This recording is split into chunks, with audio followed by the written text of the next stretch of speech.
અર્જુનના ગુણમાં સૌથી વધારે મને ગમતું હતું જિજ્ઞાસા, કે એમને જોયું કે ગુરુ દ્રોણ અશ્વત્થામાને અલગથી વધારે શિક્ષા આપી શકે, એટલે એને મોટા મોઢાવાળું વાસણ આપે છે પાણી ભરવા માટે, અને પાંડવોને કૌરવોને નાના મોઢાવાળું પાણી આપે છે, કારણ કે પાણી ભરતા વાર લાગે ત્યાં સુધી અશ્વત્થામાને અલગથી પ્રાઇવેટ શિક્ષા થોડી આપી શકે. અર્જુને આ જોયું, ઉલ્લેખ નથી કરતો, એની વાત નથી કરતો, પણ પોતે કોઈક વિદ્યાનો ઉપયોગ કરીને વધારે ઝડપથી પાણી ભરે છે અને ત્યાં જઈને શીખે છે.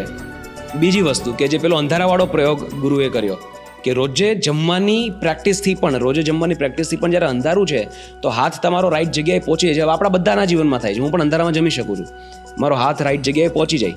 પણ અર્જુને શું વિચાર્યું કે પ્રેક્ટિસ મેક્સ અ મેન પરફેક્ટ, કે રોજે જમવાની પ્રેક્ટિસ કરું છું એટલે અંધારામાં પણ મારો હાથ મારા મોઢા સુધી પહોંચી જાય છે, તો અંધારામાં તીરંદાજીની જો પ્રેક્ટિસ કરું તો અંધારામાં હું બાણ પણ ચલાવી શકું. હવે આ જે ગુણ છે આ શીખવાડવાથી ના આવે, આ તો દેવાનુગ્રહ હોય, પ્રભુ કૃપા હોય તો જ આવે. અર્જુન